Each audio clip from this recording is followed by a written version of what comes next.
All right, we finally get to spoil the surprise. It's Yubel. That's right. Yubel in a team with 4 wins, 0 losses, and 1 draw. We're starting off with Dimension Shifter on the Yubel side. You know, this card doesn't actually hurt Yubel that much. It looks like it might have been Mikkel's turn, and he just passed his turn. He just didn't really have what he needed because, again, Ascada just drew. And let's see some cool Yubel plays without the graveyard involved. I'll normal summon Dark Beckoning Beast. So Dark Beckoning Beast has been summoned. It's going to activate the effect, adding likely the opening of the Spirit Gates. Such a powerful card. Again, a great little Yu-Gi-Oh! GX reference here. And if it comes up, you can normal summon a a 0 attack Fiend. It matters a lot. Now, being able to use that continuous spell card, if it resolves, is going into the deck. Yeah, we are going to resolve. We're going to be grabbing the copy of the opening of the Spirit Gates. This card is fantastic. Synergizes really well with Yubel because you get to special summon out a 0 attack Fiend monster out of the graveyard. I believe this card doesn't even target. It's so good, again, and it's so neat that all of these like old school decks finally received new support over the years. Obviously, these 2 particular cards that were being played are from the Sacred Beast structure deck. But seeing Yubel at the top tables is just not something you would expect 16 years since she was released. That's right. I bet most of you viewers at home did not expect to see a Yubel matchup this late into the tournament, but here we are. We're starting now into the Pot of Prosperity. We're going to see what we're going to draw into. This Yubel, the founder of the super polymerization. Oh no, seeking out, turning all those negative emotions into a great card. And it does feel kind of negative to have your full board super polyed, but at least Yubel's loving vision when she presents herself as Yubel the Loving Defender is a nice little surprise. Now that Pot of Prosperity has been met with an Ash Blossom Joyous Spring, and now we're going to use the opening of Spirit Gates. That's going to add a 0.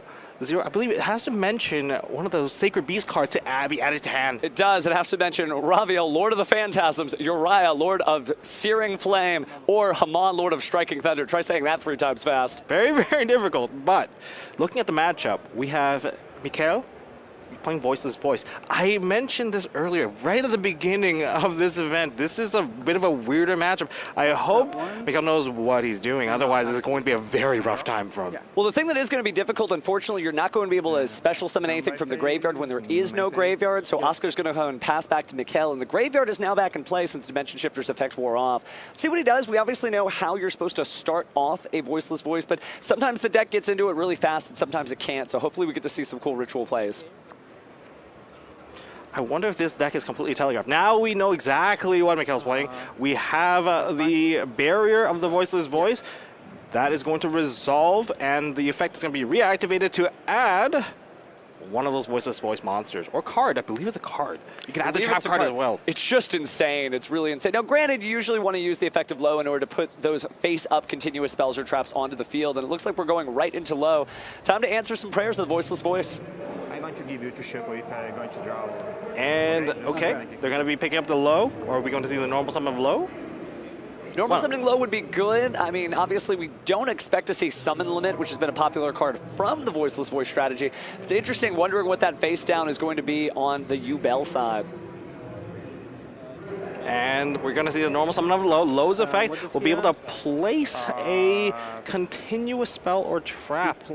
That Dark Beckoning Beast, again, just a really cool chimera of all the various different like body parts from Haman and Uriah and Raviel. And it's, again, so cool to be able to play the Sacred Beast support with Yubel. It's an anime deck. It is an anime deck, but it's one that makes the top tables pretty easily, as you could say. I actually like the fact that you can use the Sacred Beast-esque cards in, both of these are from GX. So it's kind of a GX into GX kind of deck. If you're a fan of GX, you are definitely eating well this year. And again, really, it's going to be an incredible year for all kinds of support for different cards. But right now, we're just passing it over. It looks like we ended up going for the Protective Trap card from the Voiceless Voice. Just having the barrier, and that is just insane. I mean, it's really setting itself up to do a lot of different things. If you're unfamiliar with that trap card, again, it's going to be able to possibly destroy itself and a number of cards on the field equal to the number of Voiceless Ritual monsters you have, those Light Dragons and Light Warriors. So we're going to activate the Saphira, and we are going to need to send one of those ritual spells into the grip, but that's going to be met with an Ash Blossom and Joyous Spring. But that's not the end of this, because we do have the trap card live. That trap card is able to get additional monsters out onto the field as long as you have something to put back into the deck. That if you have the Prayers of the Voiceless Voice ritual spell, you might be able to get yourself a Seravis Would be certainly neat to get Cerevis, honestly.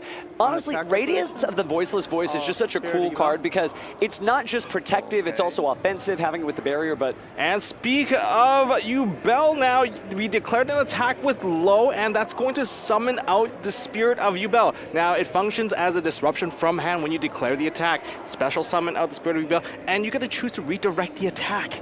A nice compliment to the Spirit of Neos. Just an incredible card, and kind of like Battle Fader just on steroids. Getting things done, protecting your life points, which are so important, especially when things get down to the wire. But it looks like we're not going to have anything add with another discard of Ash Blossom Joyous Spring. Man, Ash Blossom everywhere. Can replay, right? Oh, it would have been really, really awesome if we did get to see the Spirit of Yubel add the additional Yubel cards into hand, but that's not the case. Not going to be adding or setting now. Again, Ash Blossom and Joyous Spring, even if you chose to set, the effect does include adding, so that would be an easy way to say no. That's a turn. Okay, Spirit of Yubel on the field. We just need that Yubel destroyed, and that's fine. But don't forget, there's still the opening of the Spirit Gates. As long as we are able to put the Yubel into the graveyard, the Spirit of Yubel into the graveyard, we could resummon it and then get the effects off. Great way to recycle it, and really easy to kind of link it off the field. Again, Spirit of Yubel, just a glorious card with so many different effects, right? You know, not being able to be destroyed by battle, not taking the battle damage, sending everything back, adding those Yubel cards. It's exciting to be able to play Yubel at this level, especially at this top table. Now we are going to proceed to normal summon once again, another Dark Beckoning Beast. I think we're going to add another copy of Opening of the Spirit Gates. Certainly worth it. Again, you could discard it off with the copy of the Spirit Gates you have. You're thinning down your deck. You no longer have to worry about those redundant draws. But it's an incredible card, and being able to see this is just... I'm effervescent. I am just beside myself. Okay, we have the card added to hand. It's not necessary to have a second copy on the field. I believe there are ways to retrieve other continuous spells out of the river as long as you control a level 10 monsters with Opening of the Spirit Gates. Very easy to do when Yubel is staring you down. I mean, 10 stars is 10 stars. We're going into attack position. Okay. Never a good sign when you're facing down Yubel. Yubel's very dangerous. Very, very dangerous when in attack position. Do we have the Nightmare Pain card to lead into... you know, the more damage that you can do. You can reflect the battle damage. Are we going to see that happen here? We do have two monsters. We have link options. We have cards to discard. I think things are lining up quite well for Oscar. All this began with an attack. It's one of those things where, you know, there was a little bit of the telegraphed play, and leaving that zero attack monster on the field seemed, even Low could take it out with Low's low attack points. But now we've got those zero attack fiends in the graveyard, and SP Little Knight is here. Hold on, we are summoning into the SP Little Knight. However, we did not use an extra deck monster. That SP Little Knight will not get the on-summon trigger effect. No, Oscar looked like he was a little excited there. Maybe thought that he was going to go ahead and banish, but again, there was not a material that appropriate for that effect. So judges caught that, players caught that, and they're not going to do anything that is an illegal activation. But that's not too bad. We still have the Yubel in the graveyard, and the Spirit Gate is just lined up to bring back Yubel. No, you can easily discard a copy of Spirit Gates from your hand and then go ahead and special summon the Spirit of Yubel to basically repeat the cycle once more. Time I've summoned that card. Okay, so we have SP. I just heard that. That's the first time he special summoned out the SP Little Knight. Okay. SP Little Knight is certainly a powerful card, but it has to be used in the right hands. And so, unfortunately, didn't get to use its secondary effect, but we are going with that line of play. We'll go ahead and discard the Opening of the Spirit Gates to go ahead and get Spirit of Yubel back to the field and probably be searching the deck right now. Likely we're going to see the Nightmare Pain. Once Nightmare Pain is on the field, you're going to be able to do the redirection of attack, and you must attack a Yubel monster. That makes Michelle's, like, it's just going to be very difficult to push into this field. It becomes very difficult when you think about it because, again, what does Voiceless Voice do? It puts out big monsters that can go ahead and negate things. However, if the opponent's already set up their plays, well, you're not really worried about negating anything, and heaven forbid you try to negate and destroy Yubel. Do not destroy the Spirit of Yubel. It's very, very dangerous. Opening the Spirit Gates, I control a level 10 monster. And we are using the other effect of Opening Spirit Gates, and we're going to retrieve a continuous spell because we have a level 10. What discard? And, we are going through the Yubel line. Nightmare Pain destroying the Spirit of Yubel. Spirit of Yubel is likely going to summon out the Yubel. That is wonderful. Very, very great setup. Spirit of Yubel. Grabbing one of those eternal favorite trap cards. It's really neat. Again, just being able to see this high level of play. It's insane. And many Yubel fans at home are just like, what? It's just Yubel. But we're excited for you. This is your moment. Yubel. You definitely don't want to attack into this copy of Yubel because there is effect damage that's more or less reflected, and because of Nightmare Pain, the battle damage is also reflected. And once you get that reflected, that's double damage. Oh my goodness, I know. Just one wrong move from a 4100 attack Skull Guardian could end this duel for the owner of the Skull Guardian, Mikkel. Nightmare Pain's such a great card, and it's nice to have another one of those signature attack ones like Dark Magic Attack or Blue Eyes Lightning. It's just insane. This is going to be an interesting position for Michel. Now, if you're Michel, because I know you've got great Voiceless Voice experience and Yubel experience, how are you getting yourself out of this? I mean, Yubel is such a sticky card. No matter what you try to do, it's always going to get its tendrils around you. Now, the first version of Yubel requires Destruction to bring out the second version of Yubel, which is the level 11 Terror Incarnate. But Terror Incarnate's great card, too. I mean, a Dark Hole on wheels. Yes, but then to remove the Terror Incarnate, it becomes even more difficult because as long as that's removed from the field, you get the last form of Yubel, and that is also very scary. Now, if I recall correctly, Yubel Terror Incarnate does say when it leaves the field, so perhaps it might miss the timing here. So if it leaves the field and nothing happens, don't panic, Yubel fans. That's just the rules of the game sometimes. But it is true that with Yubel out here and the Nightmare Pain effect, this is kind of getting kind of scary for Mikkel. Now, one of the coolest things here is that we do have the trap card, Eternal Favorite. That card functions like a super polymerization. You don't say super polymerization in Yubel, huh? No, you're absolutely right. Again, if you control Yubel, you can discard a card and send this face-up card to the graveyard, fusion summon a fusion monster from your extra deck using monsters from either side of the field. Either side. So we have activated the Saphira. Saphira has used the Trias Heratia as the cost for the ritual summon. That's going to summon out the Skull Guardian. I don't know if this is the right play right now. This is very dangerous. Most of the cards do not activate for the damage reflection. And don't forget, most Yubel monsters, they cannot be destroyed by battle. Absolutely, and it's one of those things, too, where some decks you just have to adjust your playstyle against, whether it's Fluanderies or whatever. But speaking of adjusting your playstyle, looks like we do have some rounds on either side. Johnny in the center on the B table has won his first one, where Paulo is holding it down for the red team there. So it's basically a tied game here, 1-1, with no actual finished matches yet. I bet they want to keep their strategy secret. I think it's working out for them very well. Now, Low has been special summon onto the field because we did get the ritual summon of the Skull Guardian. So cool to see the Skull Guardian finally getting low on the field. Obviously, it's been a little bit difficult for them so far in the tournament because they've been playing against really powerful stuff.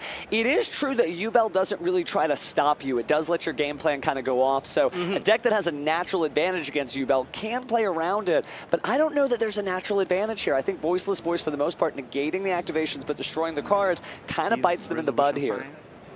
This is a very dangerous spot for Michel. If it goes into battle phase, I think this may be over. Yubel does specialize in the battle phase, and it's... Super polymerization!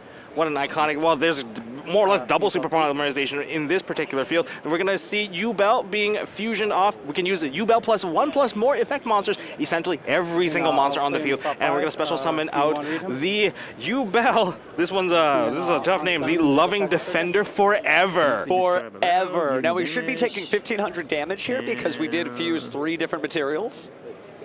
This is a really strong monster. I mean, if anyone can play Yubel plus Super Poly, this is a must-have monster. It essentially clears everything off of the field.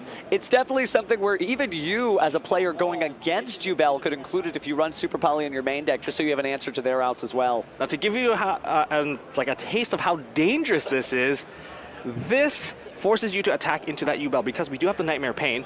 But if you do attack into it, you're going to lose your monster. They're all getting banished at the end of battle there. And at the end of the damage step, again, Yubel is going to be inflicting damage to the opponent equal to the monster's attacks. It's incredible how much damage we might be able to see. However, unfortunately, to make this Yubel, we did clear those attackers off the board. So Mikkel has an opportunity to just say, you know what? I'm going to slow this down. I'm not going to put anything on the field. I was really hoping that the battle phase would occur right there. If we got to see that, that's like the magical cylinder monster. Giant explosion of damage there for sure, but now Mikkel just kind of looking through the graveyard, figuring out what the next step is. Again, you don't want Yubel to get her loving tendrils around you, because if she does, you're going to be taking a lot of damage. So looks like we are grabbing, I can't quite see it, but it looks like Saphira.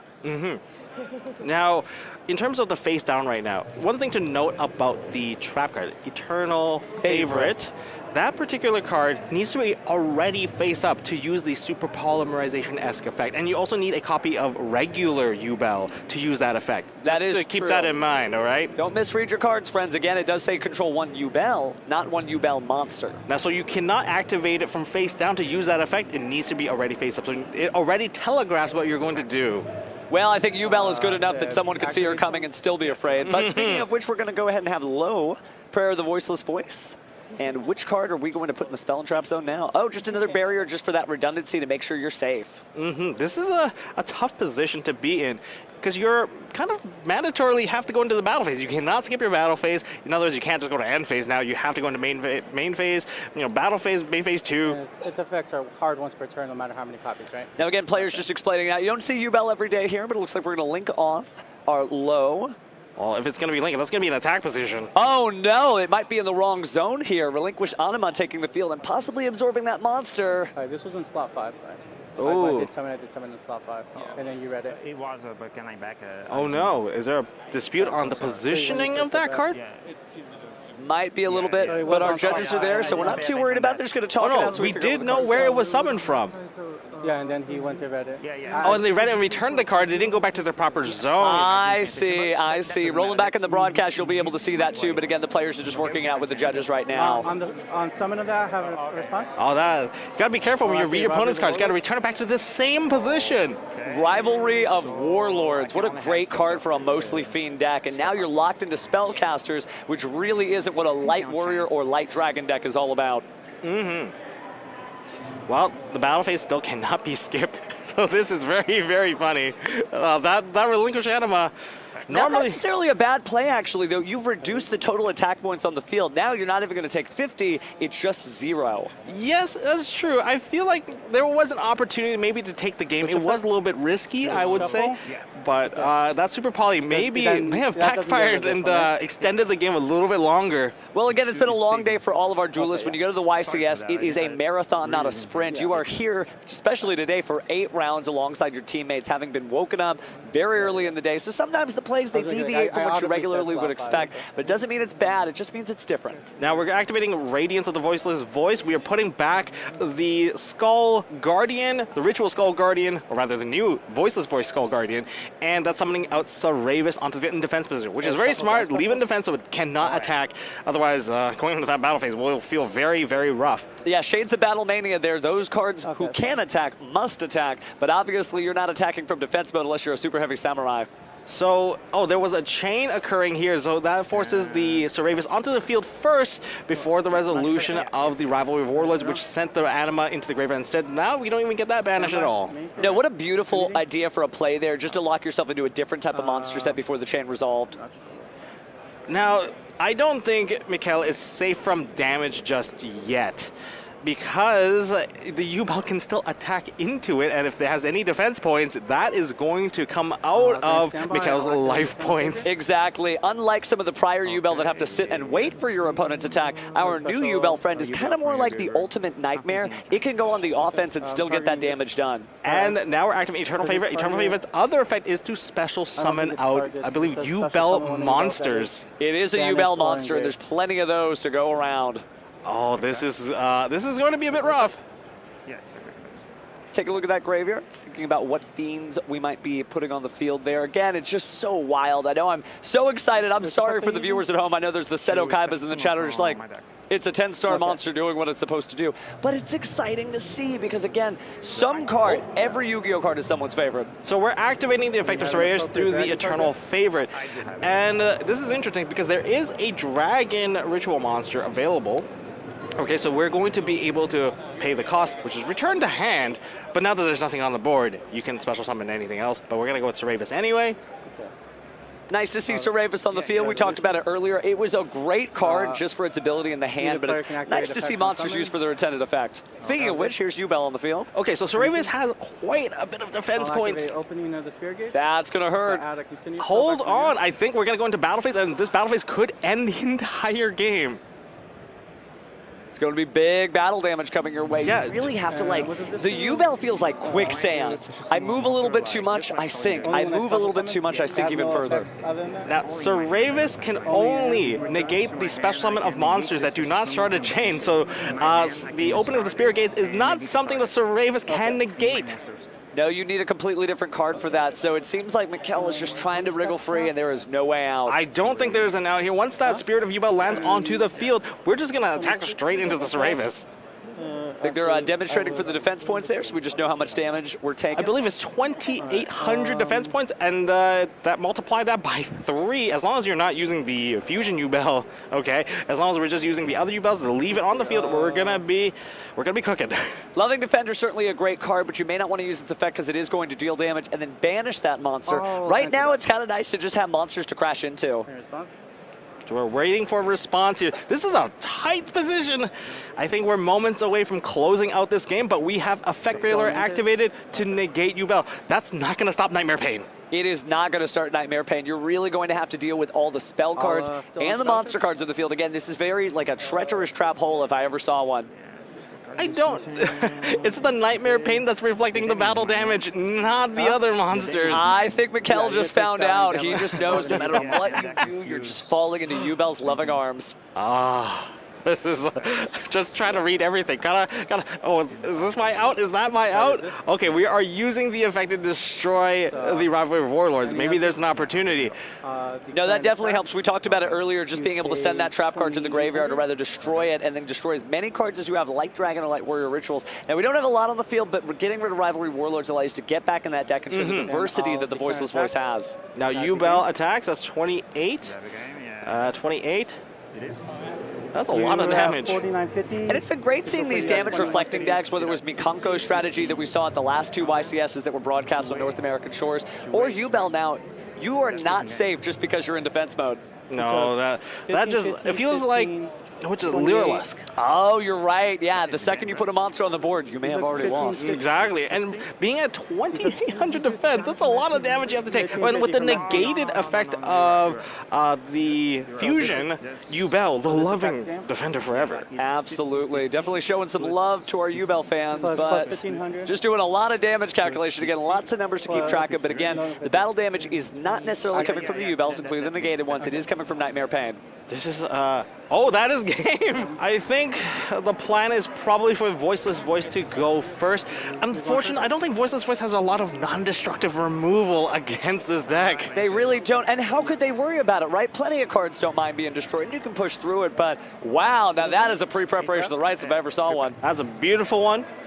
And it's met with just as beautiful, the Ash Blossom and Joyous Spring. And one great card deserves the turn of another. So now we're down to 4 cards here on Mikkel's side. Got to figure that out, but that's okay. Obviously, there's certainly a lot of different things. Maybe a Saphira discard right here could change things up. Oh, Low is also a good choice. That's going to place one of those Voiceless Voice Battle or Trap card onto the field. I love it how it's placed onto the field, so even under Drone Lockpick, you'll still be able to place one just in case. A lot of great cards for sure. And speaking of Saphira, we are going to see it discarded. Let's go ahead and send a Ritual spell to the graveyard. All praise to the Lord, Voiceless Voice has been placed into the graveyard, and we're also going to add, I believe that is a Saravis? Looks like a Saravis. Could just barely make that one out. I mean, Saravis is a very useful card after all in the hand. If your opponent targets your monster, you can send the Saravis, and that's going to negate it. No, it's really good stuff. Looks like we're going to go ahead and get our Ritual on here, right? Banishing the Saphira, using the Low as the entire tribute for those star levels, and then bringing out Skull Guardian. And once the Skull Guardian is special summoned onto the field, that's going to allow Low to trigger in the graveyard and re-special summon herself back onto the field, and that enables the negation play. Called the Protector of the Voiceless Voice for a reason. Skull Guardian's negation effect. It's just so straightforward. Kind of reminds me of Sword Soul, where it's just big bodies clanking down on the field and getting their setup very quickly. And you never really have to worry about Nibiru the Primal Being, because look, how many summons was that? 3. And once we have this particular field set up, I think we want to get that trap card live as well. You need the disruption. You can't just be like, oh, I'm just going to have one negating pass turn. It's going to be very difficult. It's not nearly enough because, again, that negate also destroys cards. That's going to be weird. But looks like we're seeing a very similar start here with the drop of the Dark Beckoning Beast. Dark Beckoning Beast has been negate Negates and destroy. and destroy the Dark Beckoning Beast, so we're not going to be able to add the opening of the Spirit Gates. Oh, triple tactics talents in response to that. Now that a monster effect has been activated, we are going for drawing cards. Well, that should put up to 5 cards in hand, because that would have been the 4th one from Triple Tactics Talent. And I don't really think like you're going to get much out of trying to send the cards back from the hand at this point. You really need those extra resources since your opponent's already activated that one Omni Negate. I think this is an interesting position to be in, even for Oscar, where if he has the Spirit of Yubel in hand, there's not too much to scare. Oh, wow. A triple tactics thrust. Now you can really get in the game here by grabbing any spell or trap you want. It doesn't even need to be set onto the field because your opponent controls monsters. I can't quite make out what that card is. I think that's 1 for 1. I swear for the life of me, for what I'm seeing. 1 for 1 is a fantastic card, considering there is a Samsara D Lotus as an option. And we're going to put Yubel into the graveyard. What a great cost, because Yubel can summon Yubel from anywhere. Even from Banish. That's so wild, Well, the banishment. The Banish will have to come from I believe, the Trap card. Let me just correct myself right there. And we get the Samsara D Lotus. Oh, sorry. Samsara D Lotus, obviously a spiritual successor of Samsara Lotus. Such a great card. Either you can tribute it, special summon out your Yubel, and then during your opponent's turn, you can, again, tribute the card, and the activated card effect becomes destroy Yubel. You thought you had a game plan, but no, sorry, you're playing into mine. Now, that Samsara D Lotus can perhaps turn into a Spirit of Yubel. You could summon a Yubel monster. And it's like a Lone Fire Blossom. Oh, Except it's a absolutely. Lotus. Different plants, but yeah. All right, looks like we're going to Link Karibo, a little protection there. Very funny to make those monsters 0 attack, obviously. Not quite what you need, but it'll at least give you a way to protect yourself. Go ahead. So it was a Link summon and pass turn. yes. Yeah, I mean, was that the infinite impermanence that negated the card so that we couldn't get access to the Yubel? No, right? That looks to be the case. With no spell or trap card, this is a very dangerous field to look down on. Now, we say that pass with such drama, but what if Ascara is just holding in a Spirit of Yubel? Yeah, holding a Spirit of Yubel, it's just so safe in this matchup. I just can't emphasize that enough. You can't destroy it. It's just, there's so much follow-up. It is very difficult to OTK this particular deck. There is no way that you're going to be able to put 8,000 on the board to be able to get around these things. Now, there's certain things I can think of, like a Sword Soul Tenyi deck might be okay with like Berserker of the Tenyi because they're banishing and negating the effect. But that's not a matchup you see every day. Hey, and neither is this one. Is Mikhail tunnel visioning into trying to do 8,000 damage in one shot? That's going to be a very dangerous play, very, very risky play. Certainly not necessarily. He might feel emboldened because he's not necessarily staring down the same field. Remember the last time this happened, he was staring down Nightmare Pain, the eternal favorite. Here he's got nothing, but that's kind of how we got here. Oh no, we are scooping up 2-1. Right now we have 1-1 for table A and 1-1 for table C. Good update, okay. Looks like we're starting out with that dimension. Oh, look! Psy-Frame Gear Gamma rears its head to go ahead and negate that effect and maybe put Psy-Frame Driver on the field if this resolves. I mean, it is a high pressure card, but I think just using a Dimension Shifter might not be everything here. It's a strong card against Voiceless Voice, not letting them get access to the graveyard. It is a pretty big deal. However, if Yubel is able to establish now they get their access to the graveyard as well, it's not over yet. I mean, it's a great card, great card. Oh yeah, great card. We've seen more Psy-Frames being played. Again, last week we got to see Psy-Frame Delta take the main stage. Now we're seeing Psy-Frame Gamma. Every letter of the alphabet. We're going to set 1. Are we passing turn? We're setting 1 and passing turn. Oh, we've got another update. Looks like table A is done and table B is done. So this is the deciding factor. This is 1-1. Both teams have 1 win apiece between their duelists, so this is huge. Will Mikhail take it with a Gamma turning off the Dimension Shifter, enabling his own turn? Or are we going to see some Spirit of Yubel action?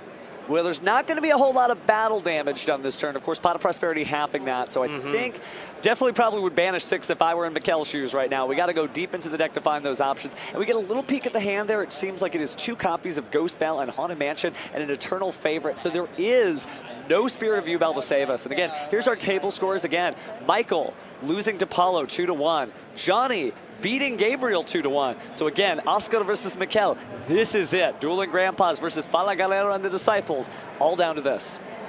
This is how I would like to see it. We want the feature match table to be the ones closing out the game. We are not going to see any surprise. Oh, the game suddenly ended. We have a handshake extended all of a sudden. No, we're going to see this finish to the end. A walk-off home run is exciting, but what's more exciting is even more great dueling action. So let's take a look at our 6 cards from Prosperity. Lots of action there. There's a Fallen of Albaz in there. So this might be branded Voiceless Voice. A great super polymerization of your own, not necessarily as protected as the actual super polymerization since it can't be responded to with card effects, but certainly a way to get your opponent's monsters off the field without necessarily destroying them or doing anything that might trigger their effects. So that Gamma definitely putting a lot of work here, enabling Mikhail to have a turn to use the Saphira without losing out all those additional effects in the graveyard. Graveyard's certainly probably the most important pile of cards here today. Sometimes, you know, it's all about the banishment, but really the graveyard is so important. Oscar to contemplate whether or not to use that Ghost Bell on that card because Saphira can't add back from the graveyard after all. That was an option. We don't have to. Looks like we're going to go ahead and grab this Aravis here. Just difficult. Oscar might be feeling the pressure, you know. His opponents have done some great work. Okay, it's fine.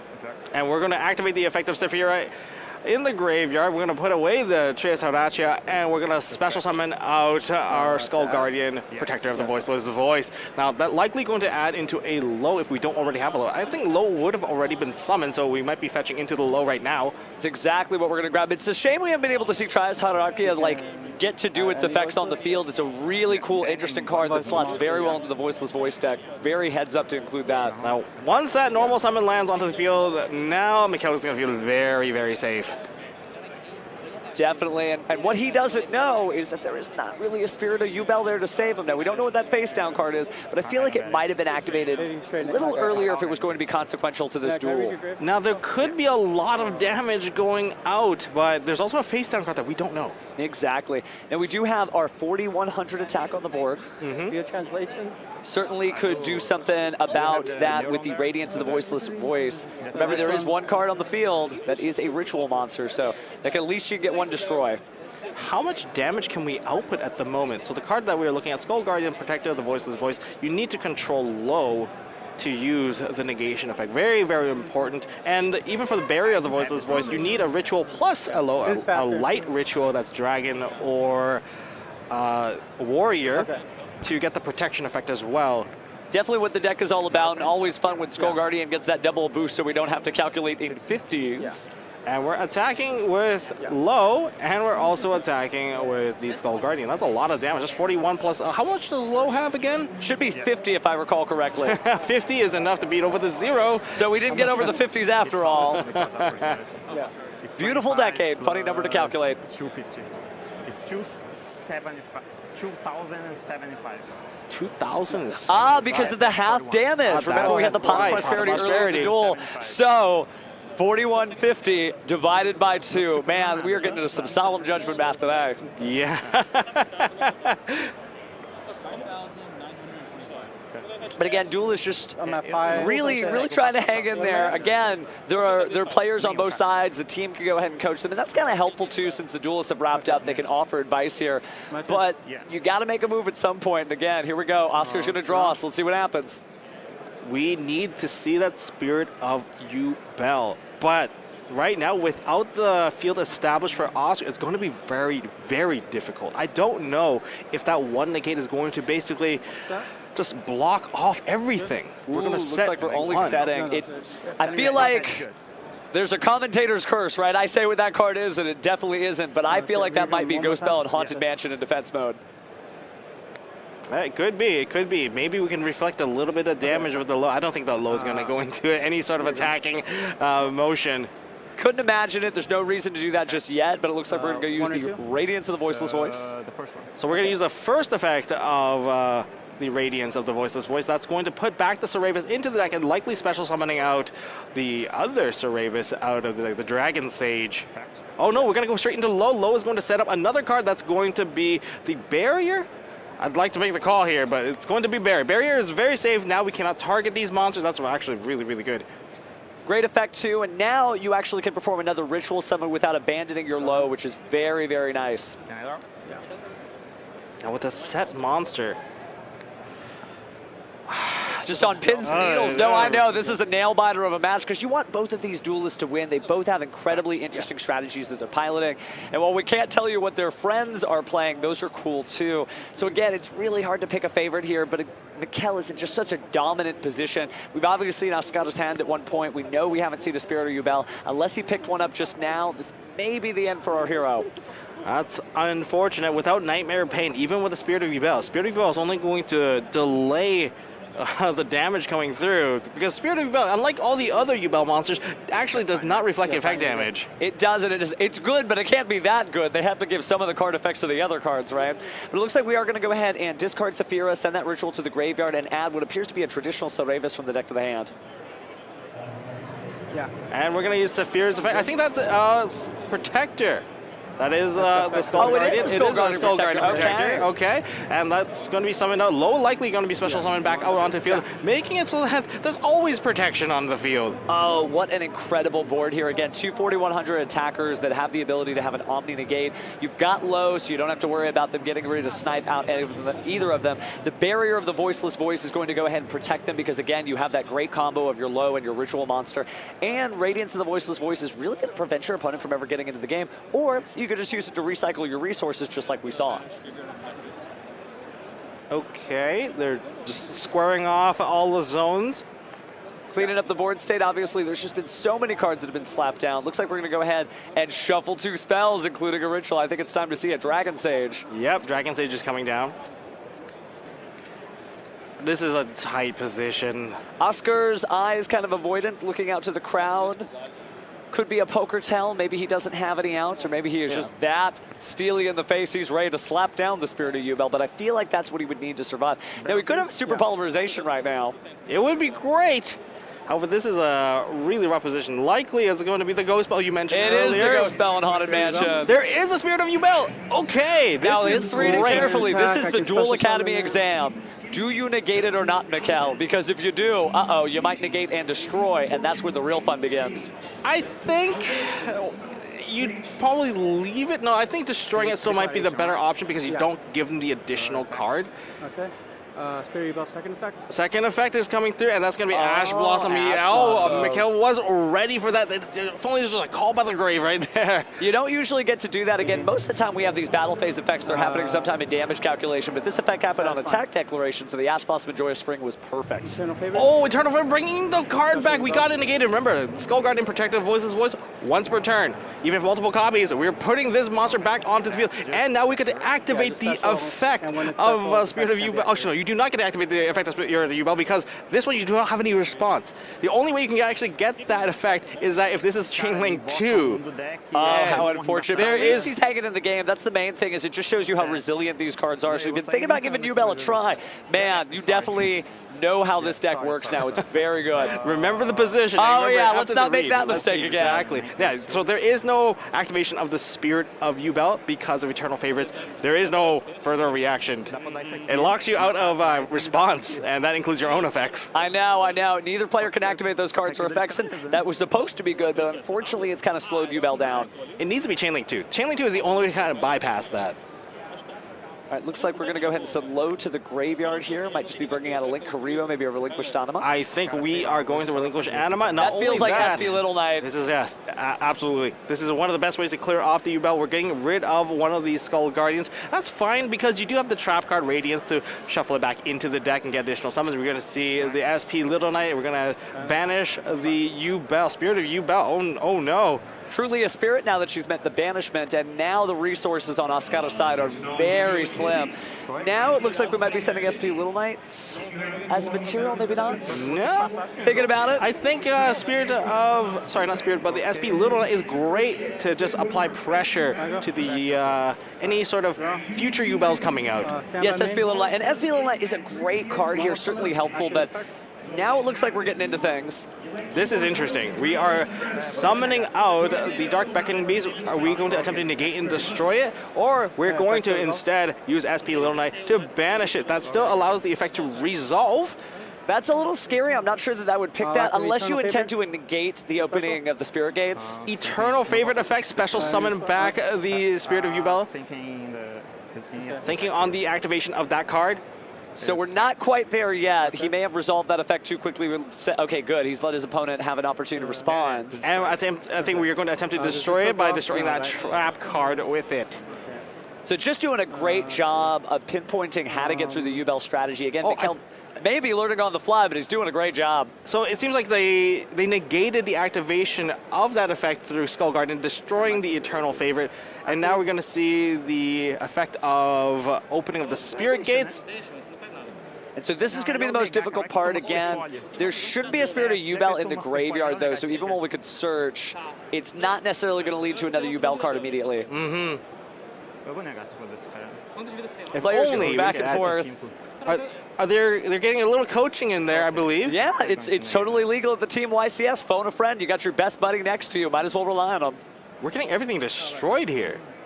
So the trap card, no, the trap card was used. There we go. There we go. We can only see what has been used, and we can only speculate. Oh, but you can only use one effect that turn and only once that turn, and he has used it. For students of Duel Academy at home, remember, using is attempting to activate even if it doesn't happen. Oh no. It's such a good card, yet we are locking ourselves out. Well, just like at the end of Yu-Gi-Oh! GX Season 3, you get to see Yubel clutch around you, and there's the handshake. She was there to save you, but looks like we are fusing the 12th dimension.